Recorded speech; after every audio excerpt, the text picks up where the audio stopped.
Bienvenue au Bulletin des régions. Au sommaire, cette semaine, dans la vallée de la Matapédia, les entreprises feront affaire avec le groupe Collégia pour leurs besoins de formation. À Berthierville, on souligne la semaine de l'action bénévole. À Gaspé, on propose un plan de solidarité pour mieux structurer la lutte à la pauvreté. À Saint-Vallier, on travaille depuis 2011 à revitaliser l'église du village. Saint-Léonard de Portneuf, la sacristie de l'église devient un service de garde. À Saint-Fabien, l'exposition L'homme comme un arbre du peintre Daisy Côté sera à l'affiche à compter du 5 mai. Et enfin, à Plessisville, on prépare la première édition de la Grande Rando le 17 juin prochain. Bonne émission!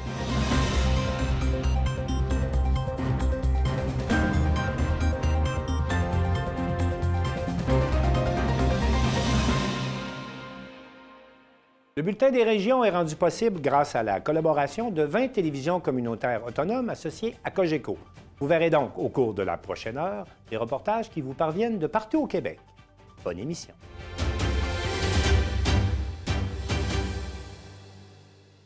Marc Baudouin de la télévision de la Matapédia était à l'annonce d'un nouveau partenariat entre le Centre matapédien d'études collégiales et le groupe Collégia afin d'offrir de nouvelles formations aux entreprises de la région.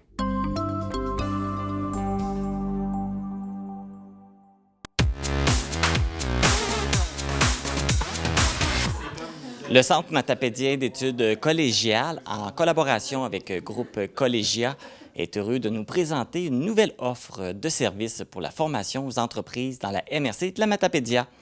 Et on vous fait découvrir en quoi ça consiste. Donc, on est très heureux aujourd'hui de vous annoncer que Groupe Collégia fera désormais affaire ici aussi en collaboration étroite avec le CEMEC pour enfin pouvoir desservir les entreprises de la région.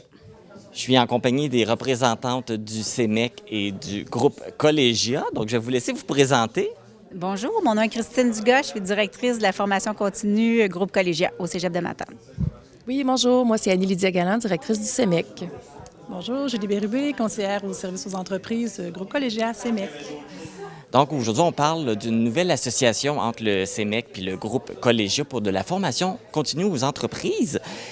Comment ça a commencé, ce projet-là, de vouloir faire une formation, de pouvoir offrir de la formation aux entreprises? Bien, en fait, vous savez que le CEMEC relève de 2 collèges parrains, Cégep de Rimouski, Cégep de Matane, et nous sommes en train de finaliser une nouvelle entente administrative.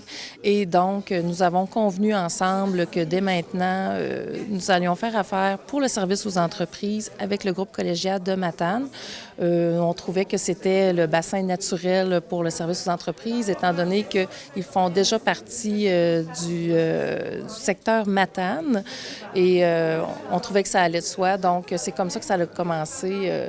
Et là, on officialise aujourd'hui. Est-ce que quelqu'un voulait rajouter quelque chose?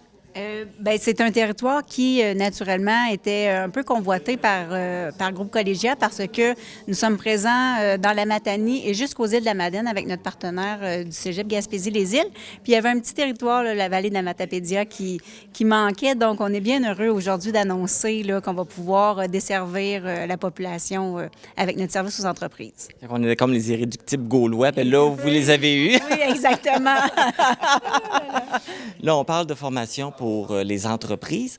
On sait, on a vécu une pandémie et là, on vit une pénurie de personnel. Donc, j'imagine qu'il y a des besoins qui doivent se faire sentir présentement, là, qui n'étaient peut-être pas là présents avant. Les besoins de formation, bien évidemment, il y en a toujours. Je dirais les besoins se sont modifiés suite à la pandémie, donc au niveau de la main-d'œuvre aussi, ce qui fait que les entreprises veulent de plus en plus avoir des formations qui sont à l'interne, donc ce qui se passe chez eux. Je me permettrais de dire un petit peu alternance, travail, formation, donc on ne peut pas se permettre de libérer des employés pour partir en formation sur de longues périodes. Fait que le service aux entreprises vient combler peut-être un besoin de formation dans ce sens-là où on peut aller rencontrer des gens, travailler au rehaussement des compétences, permettre à des gens d'obtenir des postes, des promotions à l'interne dans leurs propres entreprises et bien d'autres services. Mais oui, c'est une nouvelle façon de voir la formation pour nos entrepreneurs là, et c'est ce à quoi on veut répondre là, avec notre service. Là, on lance l'association et tout, on lance que ça va partir, mais est-ce que l'étude des besoins est effectuée ou vous êtes en train de la faire? On est actuellement en train de la faire. On est à rencontrer les partenaires socio-économiques de la région, de manière à voir vraiment là, quels sont les besoins présents sur le milieu auxquels il faudrait répondre plus rapidement afin de planifier la programmation pour l'automne, entre autres. Mais on est toujours à l'écoute des besoins de chaque entreprise et on peut répondre ponctuellement à toutes sortes de demandes aussi, là. Est-ce qu'il y avait déjà des entreprises qui avaient déjà demandé pour avoir accès à des formations? Oui. On a déjà effectivement travaillé avec des entreprises de la vallée de la Matapédia, des entreprises du coin. Certaines, des fois des personnes qui se sont déplacées à Matane pour venir là, s'inscrire dans nos formations, des offres qui étaient intéressantes pour eux, qui ciblaient vraiment des besoins spécifiques. Et quelques entreprises, là, oui, qui ont fait affaire avec nous déjà. Ça fait qu'on a, je dirais pas qu'on connaît bien le marché, mais on a une idée un petit peu. Il y a des gens qui nous connaissent déjà. Donc, on souhaite aussi à travers tout ça que le bouche à oreille va faire son travail et va nous permettre d'accéder à plus d'entreprises là, dans la région. Puis maintenant, ce qui est intéressant aussi, c'est qu'au lieu de se déplacer à Matane, ils pourront, si le besoin est, se déplacer seulement au CEMEC à Amqui, là. Ou bien aussi, le groupe collégial peut se déplacer directement chez les entrepreneurs. Okay, parce que ça peut être dans les deux sens. Ça peut être les employeurs qui se déplacent ici au CEMEC ou ça peut être les formateurs qui vont se déplacer dans les entreprises. Dépendamment des besoins des entreprises, des fois, ils préfèrent faire la formation en entreprise sur leur équipement. Donc, on peut aller faire la formation directement dans les entreprises. Mais si on préfère avoir une salle de classe, un endroit plus traditionnel, ou si l'entreprise n'a pas de lieu, on peut venir faire la formation au CEMEC. Fait que là, pour bien comprendre, pour qu'on comprenne bien le rôle de chacun, c'est le CEMEC qui va offrir les formations, mais l'expertise vient du groupe Collégia. Est-ce que j'ai bien compris? Bien, en fait, c'est le groupe collégial qui va offrir les formations. On est en train, ils ont déjà des enseignants qui offrent des formations, mais on peut aussi élargir et faire une petite recherche dans la vallée. Est-ce qu'il y a des gens qui pourraient donner certaines formations selon des besoins plus spécifiques? Alors, mais ce qu'il faut comprendre, c'est que vous avez un besoin, vous allez sur notre site Internet du CEMEC avec l'onglet « Services aux entreprises » pour aller chercher tout l'information, les offres qui sont offertes par groupe collégial ou bien directement téléphoner aussi au CEMEC. Donc, ça va passer par le CEMEC et vous mentionnez aussi pendant la conférence de presse que peut-être qu'un jour, on verra peut-être une personne du groupe Collégia qui pourrait être installée à temps plein ici au CEMEC. C'est notre souhait, évidemment. Si les besoins de la région nécessitent l'embauche d'une ressource supplémentaire sur place dédiée exclusivement au territoire ici, on va le faire, c'est ce qu'on espère. Mais à court terme, on a déjà une équipe qui va pouvoir être présente en se déplaçant, mais on se croise les doigts pour la suite des choses. Et là, c'est quoi la prochaine étape? Là, on a annoncé l'association entre le CEMEC et le groupe Collégia, mais là, c'est quoi la prochaine étape? Bien, je dirais, on en a ce qu'on disait un petit peu tout à l'heure, c'est vraiment de s'imprégner du milieu, de s'imprégner dans le milieu, de se faire connaître des partenaires, là, tout le volet socio-économique, la MRC, développement économique et tout ça. Donc, dans un premier temps. Dans un deuxième temps, je vous dirais, on travaille aussi à développer une banque de formateurs ou d'experts là, sur le secteur, parce que c'est toujours intéressant d'avoir des experts du secteur. Et on disait, bien, c'est sûr qu'avec le CEMEC, il y a des experts de contenu, il y a des spécialistes là, dans le CEMEC qu'on peut utiliser et qui seraient contents de faire cette formation-là aux entreprises.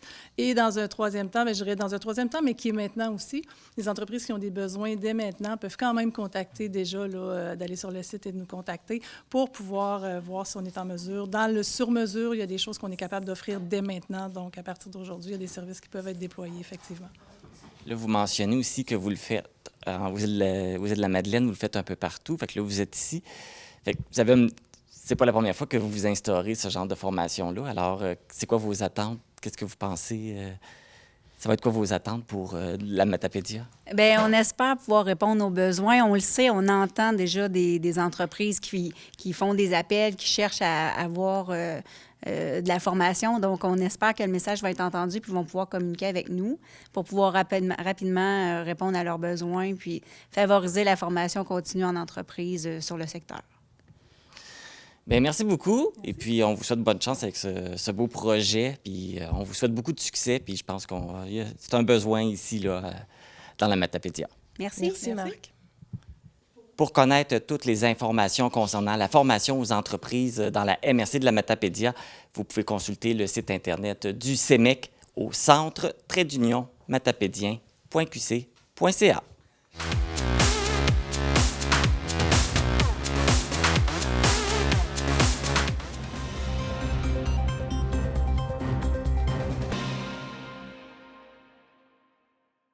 Du 16 au 22 avril, c'est la Semaine nationale de l'action bénévole et Alain Bellumeur de CTRB a rencontré Julie Morin du Centre d'action bénévole d'Autré qui nous présente, statistiques à l'appui, l'importance des bénévoles dans nos communautés.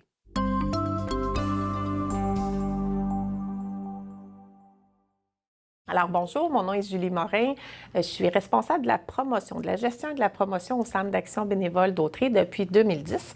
Et puis aujourd'hui, on est là pour vous parler de la Semaine de l'action bénévole, du bénévolat principalement, mais surtout de la Semaine d'action bénévole qui a lieu du 16 au 22 avril 2023 cette année. Donc en 2013, quand même assez loin, il y avait environ 2 millions de Québécois qui faisaient du bénévolat. Aujourd'hui, le portrait a changé un peu parce que comme dans n'importe quel domaine, il y a une pénurie de main-d'œuvre, une pénurie de bénévoles, mais il y a des choses qui ne changent pas, dont les secteurs d'activité. Les gens s'intéressent au bénévolat, que ce soit en sport et loisirs, que ce soit au niveau environnement, près des organismes communautaires. Il y a plusieurs secteurs d'activité. Ça ne changera pas avec le temps.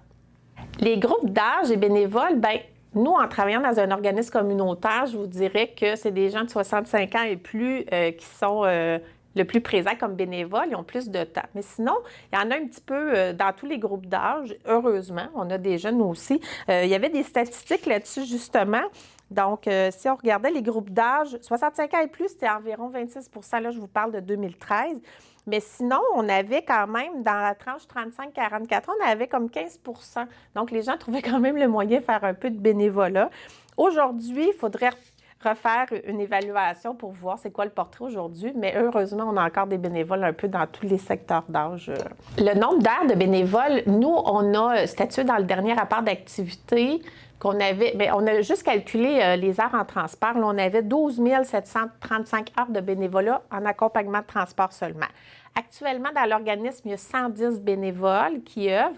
Il y en a à temps partiel, il y en a à temps plein. Ça dépend de leur souhait, en fait. C'est vraiment à eux qui décident. Nous, on s'adapte beaucoup à l'horaire des bénévoles.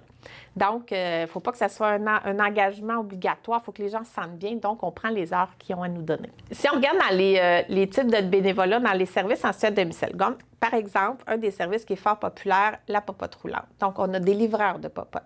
Les gens qui prennent les repas, qui vont les porter à domicile. Il y a des aides cuisiniers à la cuisine, donc des gens qui coupent les légumes, qui préparent les plats, qui les emballent et tout ça. Donc, on a ces personnes-là aussi.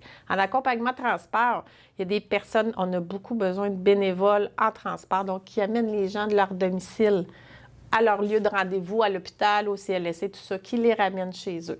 Les rapports d'impôts, il y a la personne qui reçoit le rapport, le bénévole qui reçoit le rapport, le bénévole, après ça, qui fait le rapport, après ça, l'autre bénévole qui téléphone pour dire que le rapport est prêt. Donc, ça, c'est juste au niveau des services en soutien à domicile. Si on regarde dans les activités de prévention, de socialisation, bien, c'est ça, on a besoin de gens pour nous aider, pour servir les repas au dîner communautaire, pour préparer le club de vélo, par exemple. Les bénévoles sont là pour trouver les trajets à faire. Si on n'avait pas les bénévoles, honnêtement, là, on ne pourrait pas offrir tous les services. On le dit souvent, les bénévoles au CABA, c'est vraiment le cœur de l'organisme. Ils sont là, puis on en a besoin parce que juste avec les employés, on est une équipe de 16 employés, mais si on n'avait pas les 110 bénévoles, bien, on ne pourrait pas opérer, ça c'est certain. Comment procéder si on veut devenir bénévole au Centre d'action bénévole? En fait, c'est pas compliqué. On vient au CABA où on appelle, puis on rencontre la responsable qui est Chantal Bernèche. Puis on regarde ensemble pour parler un peu des champs d'intérêt, ce qu'on voudrait faire, ce qu'on aime et tout ça. Puis elle complète un petit formulaire. Ce qui est important, par exemple, c'est qu'il y a une évaluation des antécédents judiciaires qui est faite pour tous les bénévoles pour assurer la sécurité des usagers, des participants, tout ça. Donc, ça, c'est obligatoire. Mais le reste, là, c'est pas plus compliqué. Puis à partir du moment où le formulaire est complété, que la personne est officiellement bénévole, bien là, elle peut recevoir de la formation selon le type de bénévolat qu'elle va faire. Elle va être accompagnée par les employés, puis tout ça. Si elle a des questions, elle les pose, puis tu sais, donc, puis là, le bénévolat commence. Puis C'est pas plus compliqué que ça, dans le fond. Évidemment, pour faire du bénévolat, il n'y a pas juste au Centre d'action bénévole. C'est possible de s'impliquer à la bibliothèque, à l'école, dans les activités sportives et tout ça. Si jamais la personne ne veut pas en faire ici, il y a une plateforme qui existe qui s'appelle jebénévole.ca, qui a été instaurée par la Fédération des centres d'action bénévole du Québec. Il y a beaucoup d'organismes communautaires, de centres d'action bénévole qui offrent des possibilités de bénévolat, mais il y a d'autres organismes aussi, c'est ouvert à tout secteur d'activité. Donc, la personne qui cherche du bénévolat, c'est vraiment une belle plateforme. Elle y va selon ses intérêts, en loisirs, en environnement, tout ça. Puis, si jamais la personne veut offrir son aide aussi, c'est possible de le faire via cette plateforme-là. Donc, du bénévolat, on peut en faire partout, c'est aider dans le fond. Hein? Puis des fois, on ne le sait même pas qu'on fait du bénévolat officiellement, mais juste d'aider son prochain ou de rendre service, bien, c'est une belle forme de bénévolat. Les bienfaits du bénévolat, il y en a tout plein. Premièrement, avoir ce sentiment-là d'aider les autres. On y va souvent pour ça, mais on reçoit beaucoup aussi. Souvent, c'est pour améliorer nos compétences des fois, parce que si on fait du bénévolat en ayant 35 ans, moi-même, j'ai commencé comme bénévole, je livrais la popote roulante. Puis, j'ai commencé pendant mon congé de maternité, puis finalement, j'ai obtenu un emploi ici. Donc, ça peut nous aider pour notre carrière aussi. Ça peut nous aider à garder le focus, à avoir un réseau social aussi, à rencontrer des gens. Souvent, à la retraite, des fois, là, on n'a plus de réseau, on n'a plus donc vraiment... en s'en allant dans un organisme ou, peu importe, en loisir, peu importe où est-ce qu'on s'en va, c'est vraiment... il y a des rencontres qui sont assurées. Ça augmente notre estime de soi aussi beaucoup. On se sent utile, on se sent heureux. Moi, je sais que donner, ça fait donc du bien. Puis les gens, ils nous le disent qu'ils sont contents. Merci, vous m'avez aidé. Donc, ça apporte tellement plein de bienfaits. Moi, j'encourage tout le monde à faire du bénévolat. Puis, des fois, les gens ont peur que ça soit un engagement. Mais ce qu'on réalise aujourd'hui avec le nouveau type de bénévolat, c'est que les gens nous disent, bien, moi, j'ai 1 heure à donner ou bien, OK, on va le prendre. Parce que le but, c'est vraiment que le bénévole ou la bénévole se sente bien dans son bénévolat, se sente pas obligé. Donc, c'est vraiment la clé un peu là, d'aimer ce qu'on fait comme bénévolat, puis de respecter ses limites aussi. En terminant, je vous dirais, il ne faut pas avoir peur du bénévolat. Il faut oser un peu parce qu'on ne sait pas où est-ce que ça peut nous mener. Puis c'est vraiment intéressant. Puis allez-y avec vos limites. Comme je vous ai dit, là, allez-y avec vos intérêts, vos limites. Puis c'est merveilleux ce que ça apporte. Ça fait tellement de bien, ça réchauffe le cœur.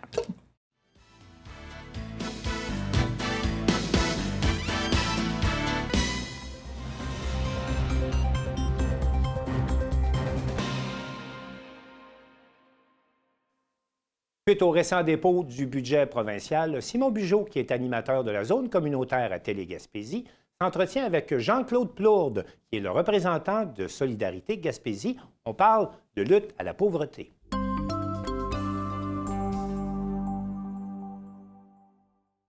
La zone communautaire vous est présentée par la Caisse des Jardins de la Pointe de la Gaspésie et du chantier naval Forillon de Gaspé. Bonne émission.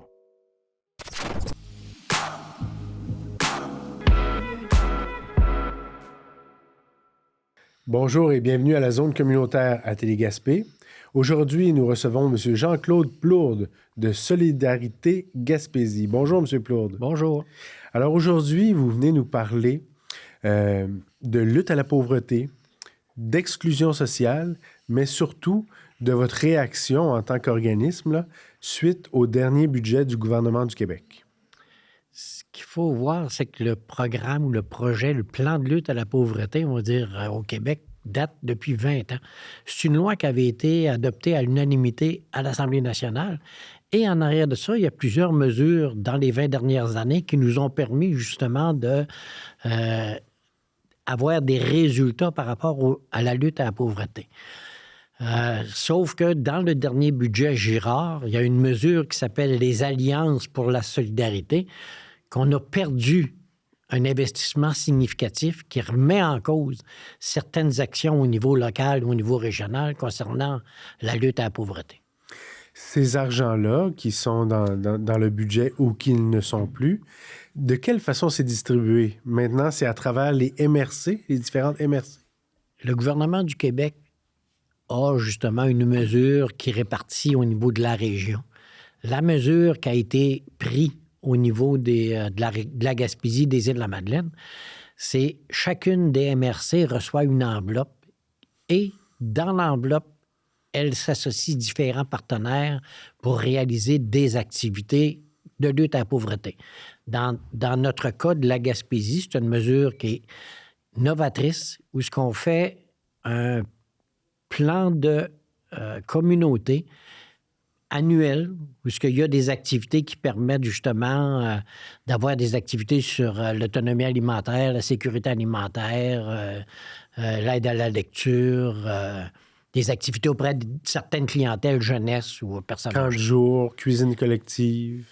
Il y a plusieurs activités, on va dire, qui justement interpellent plusieurs partenaires. On va dire, je pense entre autres à des écoles.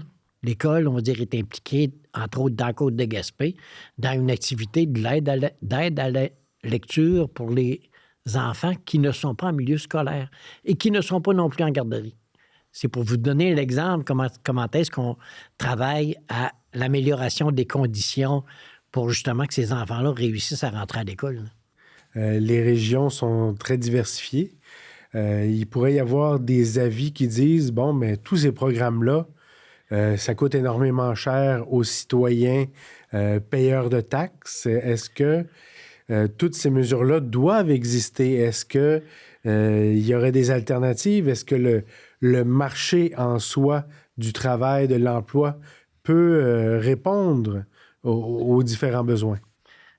Ce qu'on s'aperçoit, on va dire, puis dans le cas de la Gaspésie, on va dire, ce qui est différent de l'ensemble du Québec, c'est qu'on a des partenariats, on va dire, avec les MRC, avec les municipalités et même avec le privé pour faire justement certaines initiatives. Puis on pense, entre autres, on va dire, aux cuisines collectives, aux petits plats givrés.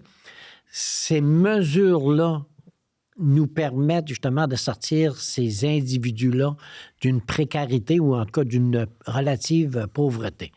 C'est le premier élément, on va dire, et c'est des mesures qui ne coûtent pas cher. C'est sûr que le gouvernement du Québec, on va dire, s'installe en mettant des versements ponctuels. On en a eu un, on va dire, au mois de janvier. C'est une mesure qui est importante, significative pour les gens qui sont en situation de précarité ou de pauvreté.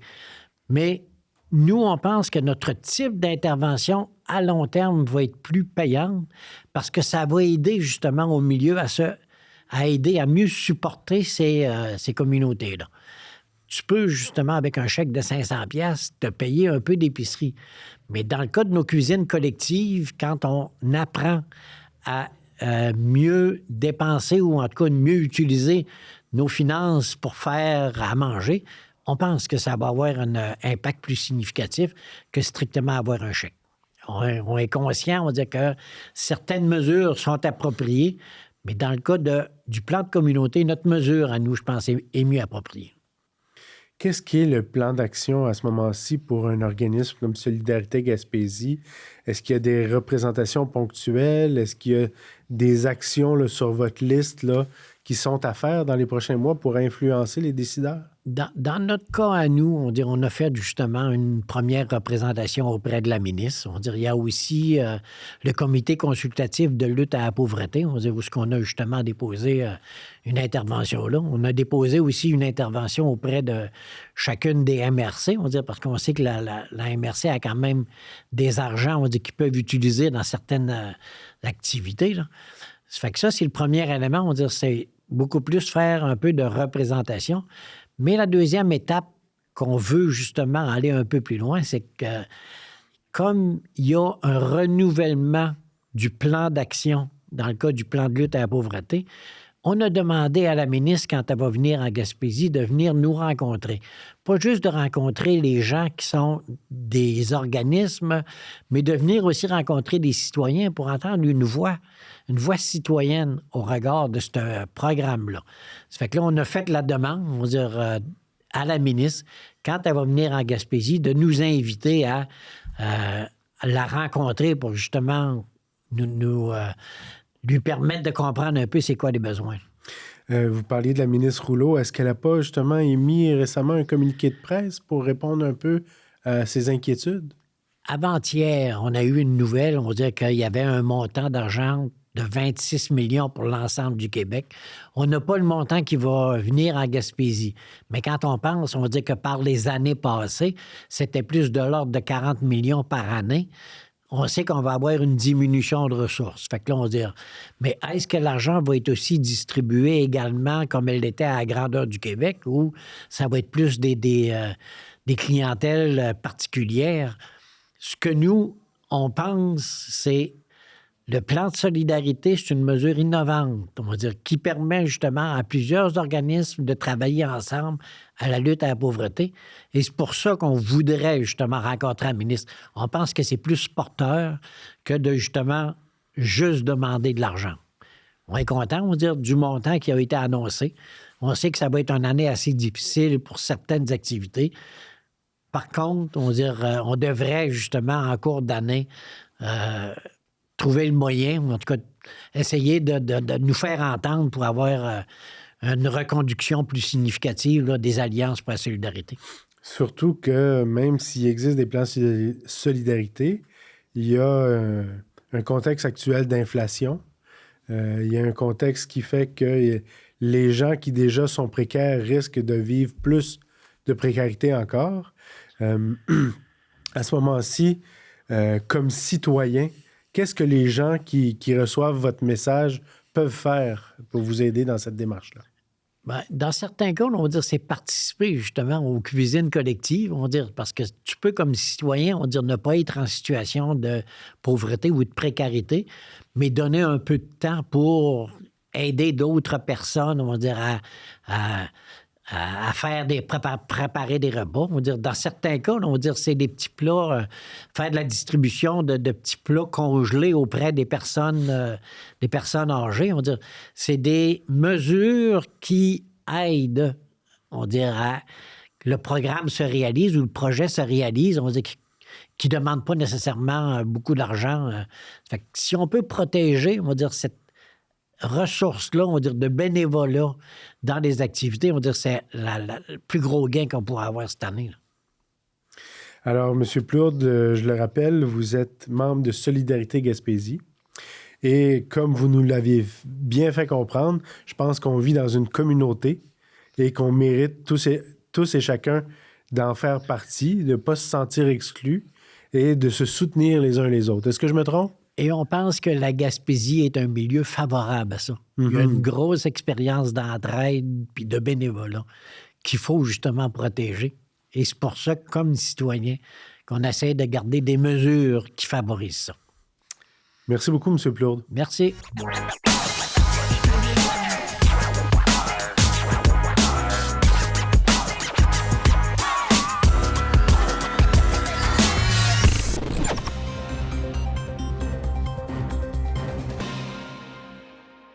Marie-Ève Lamonde de CMA TV nous présente maintenant comment l'Église de Saint-Vallier a complètement changé de vocation tout en demeurant au centre de sa communauté.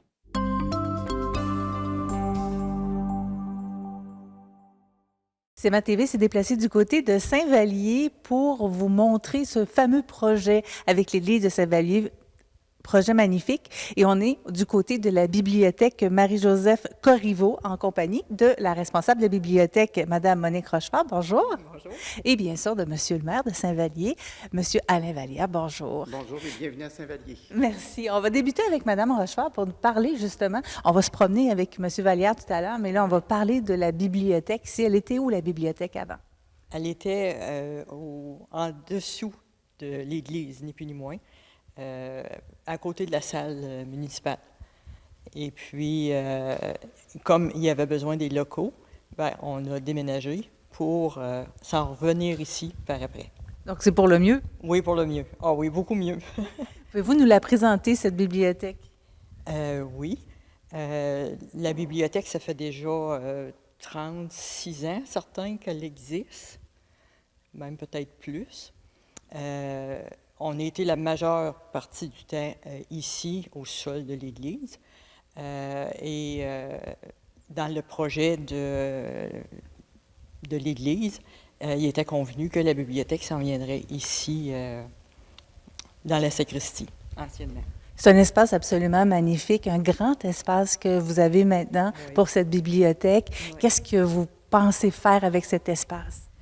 J'espère que ça va devenir un troisième lieu, comme on appelle, que les gens vont pouvoir en profiter pour venir lire, s'installer, peut-être même prendre un café à l'occasion. Et aussi l'heure du conte pour nos jeunes, qu'on devrait remettre sur pied bientôt. Donc, plusieurs activités qui vont repartir et qui vont s'installer ici. Oui, effectivement. Donc, on invite les gens à venir prendre possession de ce lieu magnifique qui est la bibliothèque Marie-Joseph Corriveau. Donc, c'est très simple. Vous savez où est l'église? Vous savez où est la bibliothèque? Bien, on va parler du projet de l'église maintenant avec M. Vallière. M. Vallière, ça a commencé comment ce projet-là? Bien, c'est un projet qui a été initié en 2011 avec la fabrique qui avait levé le bras pour dire, nous, on a des problèmes de financement. Et à ce moment-là, la municipalité s'était penchée sur l'idée de voir qu'est-ce qu'on ne pourrait pas faire. Un comité de réflexion s'est mis en œuvre et 13 personnes se sont engagées à travailler sur ce comité-là. Et au bout de 2-3 ans, a émergé un projet où, pour une partie, dans le chœur et la nef, on retrouve la salle communautaire qui a été inaugurée en juin dernier. Par la suite, il y avait aussi le bureau municipal qui était auparavant situé à la Saint-Vallier-Station, puis qui, pour les besoins, ne convenait plus, alors qu'il avait été relocalisé temporairement dans les locaux de la Caisse. Alors, c'est une location que la municipalité avait fait. Et puis là, en 2019, on a relocalisé les bureaux municipaux dans la salle paroissiale de l'Église. Alors, c'était quand même un immense bâtiment.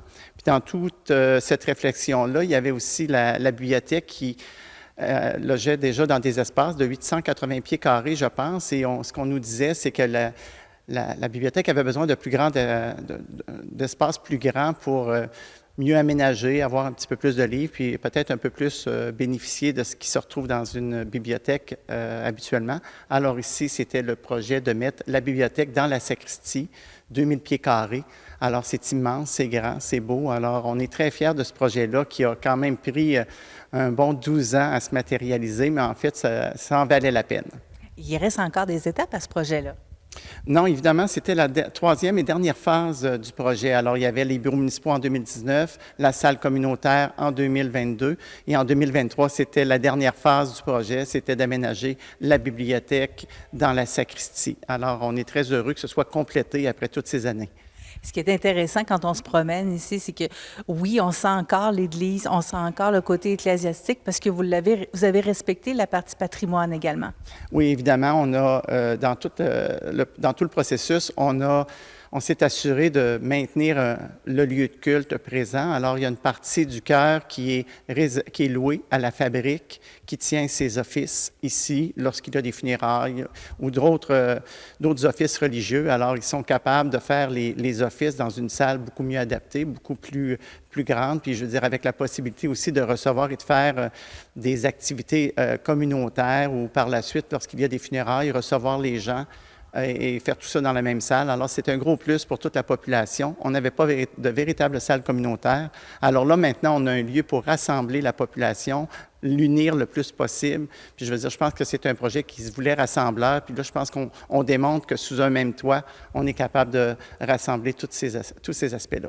Je pense qu'on peut parler d'une belle réalisation pour cet espace qui a été créé, autant pour la bibliothèque que le bureau municipal et la salle municipale à côté. Donc, félicitations. On invite les gens à venir faire un tour du côté de Saint-Vallier. Même ceux qui n'habitent pas ici, venez voir, c'est vraiment magnifique et c'est bien réfléchi. Monsieur Vallière, Madame Rochefort, merci.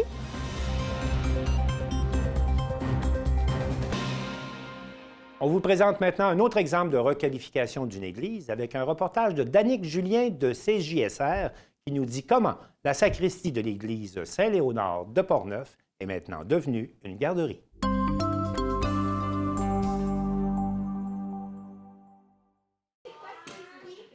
Un nouveau service de garde en milieu éducatif a fait son apparition dans la municipalité de Saint-Léonard de Portneuf.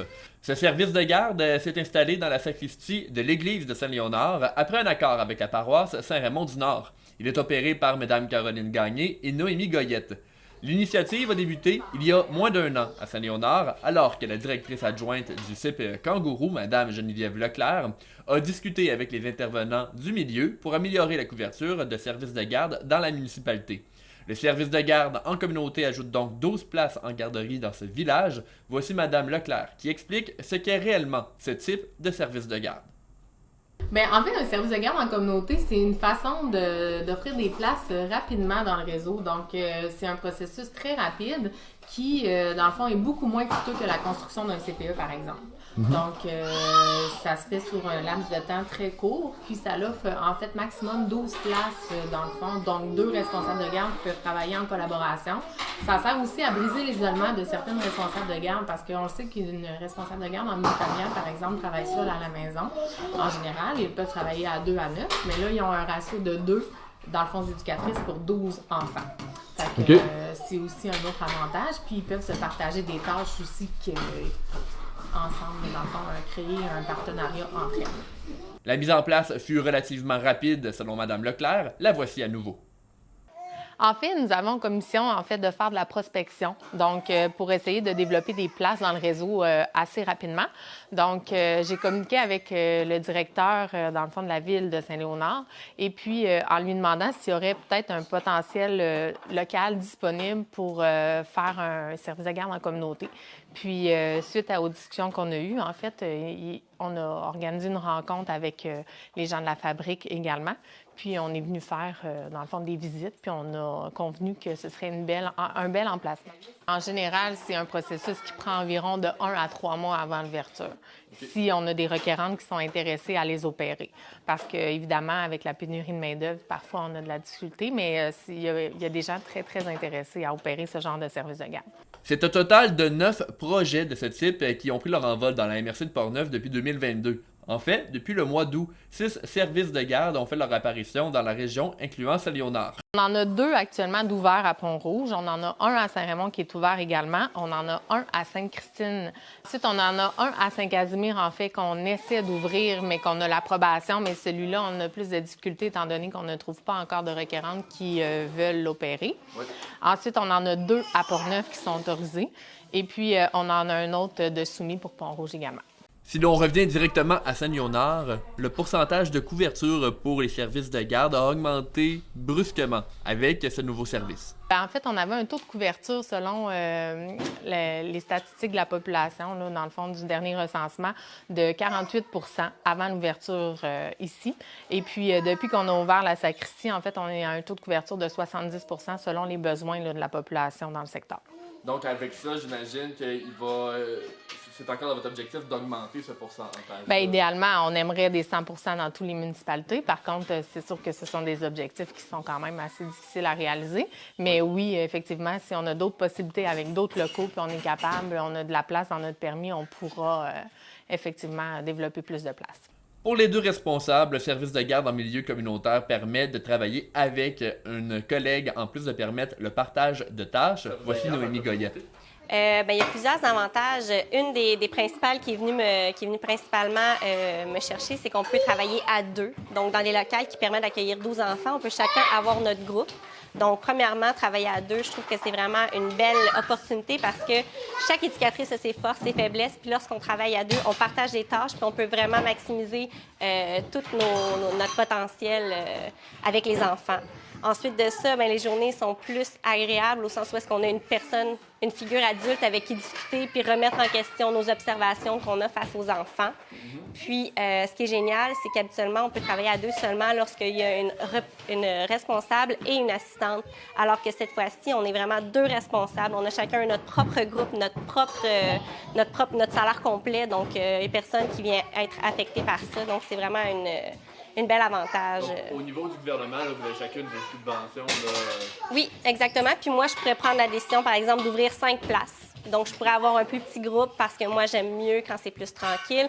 Donc, on a chacun nos prises de décision qu'on peut faire face à notre groupe de 6 enfants qu'on est responsable. Les 2 responsables de ce service de garde, Caroline Gagné et Noémie Goyette, ont tenu à souligner l'importance de l'aide de la communauté pour la mise en place de ce service de garde, notamment l'aide d'un certain Fernand Hardy.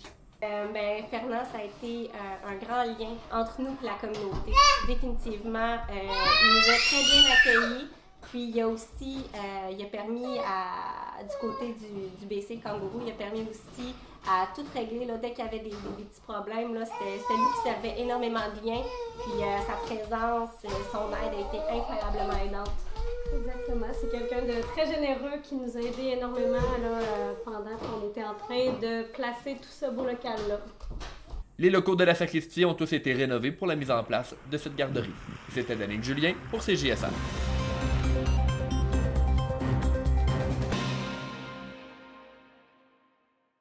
Marc-André Pépin de TCBH nous présente un reportage sur l'exposition « L'homme comme un arbre » qui sera à l'affiche à Saint-Fabien à compter du 5 mai prochain.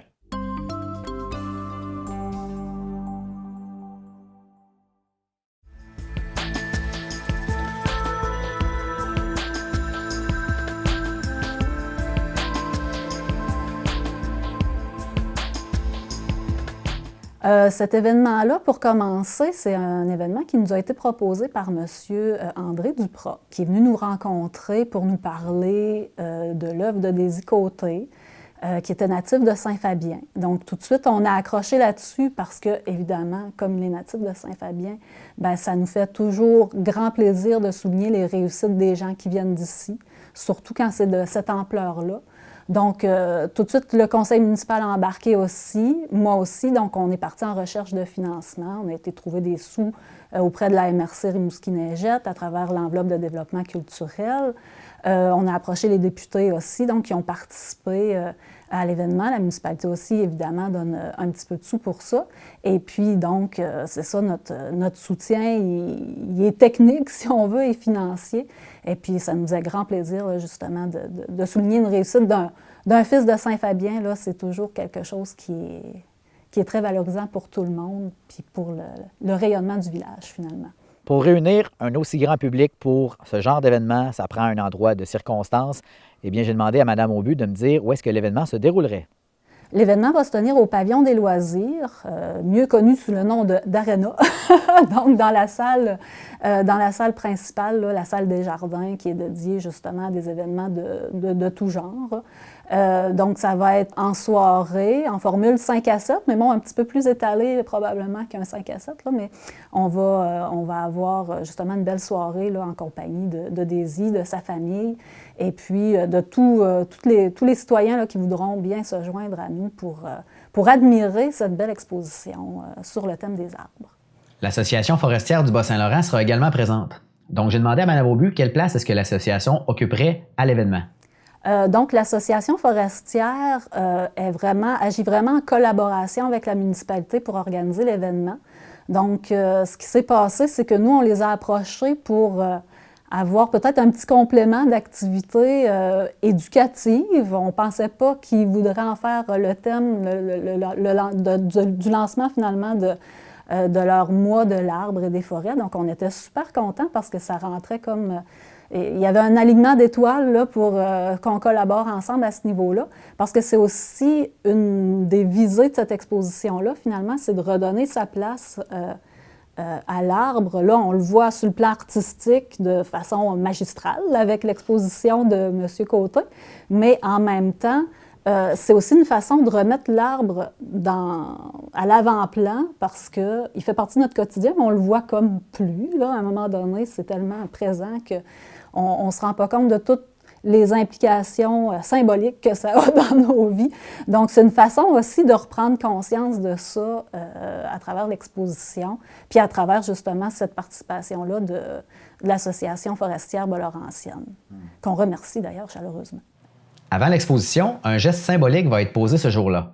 Donc, Mme Aubu nous en parle un peu plus en détail. Donc, avec M. Côté, on va planter un arbre à la bibliothèque municipale vers 16h30, là, le jour de l'événement, pour souligner justement, rendre concrète, si on veut, l'importance de l'arbre dans nos vies. Et en plus, après avoir planté l'arbre, M. Côté va nous réciter un de ses poèmes parce qu'en plus d'être peintre, il est poète. Donc, on va avoir l'honneur et le grand plaisir d'entendre un de ses poèmes, là, qui est aussi en rapport avec l'arbre, mais je ne dirais pas lequel pour garder le suspense. M. Désy-Côté est originaire de Saint-Fabien. Puis là, il me dit par le fait même qu'aussi, c'est sa fête. Il fête ses 80 ans. Fait que je dis, ah oui? Ah bon? Fait que, et là, il me dit qu'il est en train de commencer à peindre des arbres. Fait que donc, j'ai dit, si on met tout ça ensemble, ça va faire un bel événement. Et puis, bon, comme toute exposition, il faut faire une recherche au point de départ pour préciser le thème. Et au point de départ, j'étais un peu sceptique parce que je me disais, les arbres, il y en a partout. En fin de compte, je me disais, est-ce que ça peut susciter un intérêt? Et c'est là que j'ai comme découvert que les arbres, on les voit, mais on ne les regarde pas tellement. Il y a une différence entre voir et regarder. Il faut prendre le temps de les découvrir, les arbres, de les apprécier et de les comprendre aussi, puis aussi de voir quel sens que ça peut avoir dans notre vie. C'est quoi la place des arbres?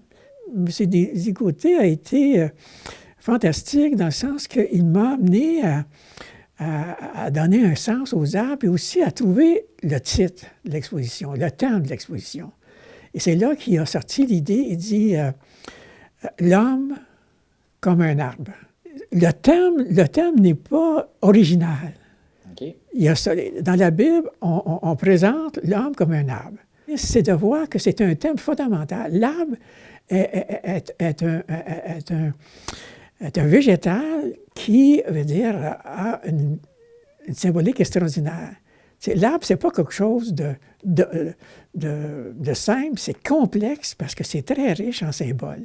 Ça représente beaucoup de choses, ça représente aussi bien la nature, la vie, puis ça représente aussi l'homme jusqu'à certains points qui s'identifie à l'arbre. Ouais. Okay? Souvent, dans nos expressions, on fait référence à un arbre, tu sais, veut dire, tu te protèges parce que tu as une bonne écorce, tu sais, les branches, dans une discipline, il y a plusieurs branches, tu sais, fait que donc, c'est un référent bien important. On va à ce moment-là demander aux gens une contribution symbolique, d'amener des petits bouts de branches, OK? Parce qu'on a l'intention de faire participer les gens aussi à l'exposition, pas seulement à rencontrer l'artiste et aussi à voir et à regarder les tableaux, mais on veut faire une activité avec les gens, une activité artistique. Okay? On va faire comme, moi je propose qu'on crée une espèce de rideau. Hein, on est à Saint-Fabien, les murailles, donc veut dire de faire comme un mur. Ici, les gens pouvaient contribuer, emporter des petits bouts de bois qu'on va faire comme une cloison, okay, qui sépare l'exposition de la salle. Et là, ça va nous permettre aussi de faire quelque chose de plus intime. Puis ça va permettre aussi de créer une atmosphère d'un parcours dans un petit sentier et le voir comme des arbres qui sont représentés là, dans des peintures. Tu sais, on espère que les gens vont vraiment apprécier puis vivre une expérience, je veux dire, agréable. Je gardais le principal intéressé de l'événement pour la fin, M. Désy-Côté, pour nous parler d'où vient l'idée d'une telle exposition. C'est une initiative qui a duré un bon bout de temps, parce que ça a duré quasiment 2 ans, le temps de la COVID et ces affaires-là. Alors, je m'ai mis à travailler plus sur les arbres. C'est tout sur des toiles marouflées qu'on appelle. C'est qu'il y a déjà un après dans la préparation des toiles. Alors, je me sers du fond de la toile qui avait déjà été peinte des fois pour faire un genre de marouflage qui fait un genre de relief dans mes toiles. Fait que c'est un nouveau comme procédé. Fait que je m'étais ambitionné à travailler sur ça, à aller un petit peu plus loin. À ça, là, j'ai ajouté aussi des textes, des petits textes que j'avais préparés qui vont avec chaque arbre, puis tout ça. Fait que ça fait une série qui... En fait, c'est comme une série qui est une collection qui est quasiment pas séparable, qui va tout un ensemble. Puis chaque tableau peut représenter aussi des histoires, des passages de ma vie, entre autres. Le titre, d'abord, c'est « L'homme comme un arbre ». Alors, l'homme comme un arbre, c'est que pour moi, je vois l'homme comme un arbre parce que l'homme prend racine comme l'arbre prend racine. Puis l'homme grandit comme l'arbre grandit. Chaque arbre est différent, comme chaque homme est différent. On a tous nos talents, même le physique. Tout le monde, on peut reconnaître le physique de chacun. On peut reconnaître les arbres, la même chose. Il y a beaucoup de choses qui nous ramènent à l'arbre. Puis moi, l'arbre, je trouvais que c'est mon histoire aussi. Puis j'ai toujours vécu en écoutant les arbres, en regardant les arbres. Puis même, on dit comme des chercheurs se disent ça aussi qu'il y a comme un langage qui se fait entre les arbres. Apparemment que les arbres peuvent se parler, se comprendre entre eux autres. Comme nous autres, on essaye de se comprendre entre nous autres. Ce sera donc un rendez-vous le 5 mai prochain à 16h30 à la bibliothèque Jovette Bernier de Saint-Fabien pour une plantation symbolique d'arbres. Puis tout le monde se rend au Centre des loisirs pour la soirée d'exposition.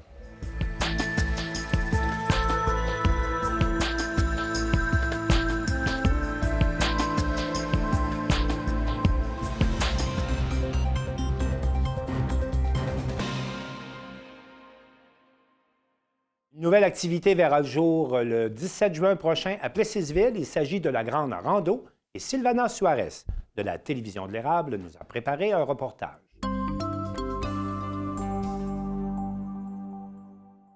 La ville et la paroisse de Plessisville annoncent les détails de cette première édition de l'événement estival et nous sommes dans le carrefour de l'Érable pour nous informer. C'est avec beaucoup de plaisir qu'on vient vous faire une belle annonce aujourd'hui. Je tiens à souligner la présence, merci à la TVCE de votre présence, Monsieur Isabelle également, merci. Pierre Fortier, notre maire qui est également présent, et Linda qui représentera Jean-François comme conseillère à la paroisse. Donc, aujourd'hui, on vous annonce un nouvel événement qui aura lieu samedi, le 17 juin prochain. Donc, une première pour la Grande Rando de Plessisville. Donc, c'est organisé par un comité de citoyens de la ville et de la paroisse. On a Daniel, Lise, Jérôme, Charles, Belinda et moi. Donc, une initiative là, qui est venue en fait de recréer un événement très familial, rassembleur pour autour d'un transport actif, autour du vélo, dans notre belle ville, dans notre belle région ici. On voulait vraiment promouvoir les bienfaits du vélo, donner le goût aux gens d'adopter un mode de transport actif le plus souvent possible. Ça se veut également, donc, comme je le disais, un rassemblement qui est très familial, c'est festif. Donc, on lancera officiellement la saison estivale à Plessisville. Donc, durant notre événement, il y aura des food trucks. On est pas mal chanceux d'avoir ça. De l'animation aussi qui vont agrémenter, dans le fond, la journée. Puis je pense que c'est important aussi de dire que ça va être la journée officielle du lancement du Beer Garden aussi. Donc, l'île va être ouverte là, dès notre retour de la randonnée. L'île va être ouverte, le Beer Garden va être ouvert. Donc, n'hésitez pas à inviter toutes vos familles, vos amis pour venir participer à cette belle activité-là. J'inviterai tous les participants, dans le fond. Vous pouvez amener, soit utiliser justement les food trucks ou amener votre pique-nique lors de l'événement. Oui, parce qu'effectivement, le Beer Garden sera ouvert exceptionnellement à partir de midi cette journée-là. Normalement, c'est plutôt ouvert à partir de 16h, mais pour l'événement, on va ouvrir un petit peu plus tôt pour vous accueillir pour pique-nique, soit sur l'île ou autour directement dans le carrefour. Et d'ailleurs, une belle surprise à faire, nous tout petits, donc une petite surprise dans le parcours, un parcours pour les plus petits, justement à vélo. Donc, il y aura de l'animation autour de ça. Les départs se feront autour de 10h. Vous pouvez arriver sur le site dès 9h. Dès 9h aussi, il y aura la présence parce que notre éco-défi du mois de juin sera au même événement. Donc, dès 9h, on aura une tente avec la collaboration de Roulons Vert. On aura un mécanicien sur place pour nous aider avec des petits entretiens, là, puis vous montrer un petit peu comment faire huilage de chaîne, gonflage de pneus, travailler l'ergonomie du vélo. Donc, tout ça, ça sera à votre disposition également lors de votre arrivée. Vers 9h, 9h30 sur le site. Les départs se feront autour de 10h. On recherche activement des bénévoles pour participer à cette journée-là, pour nous aider, dans le fond, à assurer la sécurité des citoyens et des gens, des membres des familles, dans le fond, pour traverser les rues, par exemple, ou des choses comme ça. Donc, si vous êtes intéressés à participer avec nous, vous pouvez nous en faire part. Sachez également que cette collaboration-là, bien, ça ne se fait pas seul. Donc oui, la paroisse ainsi que la ville participent bien sûr à l'événement. On a 2 grands partenaires qui ont aussi en fait donné des sous pour nous supporter. La Caisse des Jardins de l'Érable ainsi que Loisirs Sport Centre du Québec. Donc on les remercie grandement. C'est avec un support financier important là, qu'on pourra poursuivre nos activités. Bien, sachez que moi et les membres de notre conseil, on est très fiers, et les membres du conseil de la paroisse, je suis convaincu aussi qu'on est très fiers de ce bel événement-là. C'est un nouvel événement pour Plessisville, puis c'est important pour nous autres de promouvoir les saines habitudes de vie, dont le vélo. On est chanceux dans notre ville, on a le parc linéaire des Bois-Fins qui traverse notre ville, mais différentes pistes cyclables qui viennent jusqu'ici, d'ailleurs au Carrefour, puis un peu partout. Puis dans nos projets futurs, on a toujours à cœur de garder une place pour le vélo, c'est très important. Sur un autre ton aussi, j'aimerais remercier tous les gens qui ont participé aussi, qui nous vont nous donner de l'aide par le biais aussi pour nos collations durant l'événement, tout ça. Donc, on a beaucoup de gens qui ont levé la main pour venir nous donner un petit coup de pouce ou fournir justement du fromage ou de la nourriture justement pour l'événement, mais aussi à la Maison des jeunes qui va participer avec nous durant l'événement pour animer des petites animations durant la journée. Les gens peuvent s'inscrire via la plateforme Amélia sur les sites Internet de la Ville et de la paroisse de Plessisville. Ils vont pouvoir faire l'inscription. Le coût est de 15 $ en pré-vente pour les gens de 13 ans et plus. Et pour les 12 ans et moins, c'est gratuit. À partir de quel moment les gens peuvent s'inscrire? Les gens peuvent s'inscrire dès maintenant sur les sites justement de la Ville et de la paroisse sur notre plateforme Amélia. Est-ce qu'il y a des rues qui vont être bloquées pour l'événement? Certaines rues, il y aura des barricades, effectivement, des sections de rues avec des bénévoles qui assureront la sécurité pour la traverse de certaines rues dans la ville de Plessisville. Effectivement, donc ça sera à suivre sur cette journée-là, mais les rues ne seront pas bloquées pleinement. Là. Quels sont les parcours que les gens vont trouver dans l'activité? Alors, on a 2 parcours qui sont offerts. Un premier parcours de 7 km qu'on appelle le parcours découverte. Donc, c'est bien sûr pour les plus jeunes. Donc, c'est très familial. Il y aura 7 arrêts, donc dans des parcs, il y aura plusieurs arrêts dans des parcs différents. Et chaque arrêt, bien, on pourra découvrir un organisme sportif. Je prenais l'exemple du club de patinage artistique de Plessisville. Donc, il fera une animation. Ça va permettre aux tout petits de se dégourdir aussi, puis de reprendre un petit plein d'énergie pour poursuivre le parcours. Et se terminera ici directement au Carrefour. Le deuxième parcours est un parcours de 23 km, donc débute aussi au Carrefour, mais on prendra le parc linéaire des Bois-Francs pour se rendre jusqu'à Princeville et de revenir directement par le rang 11 pour revenir au parcours, donc faire une plus grande boucle directement par le parc linéaire.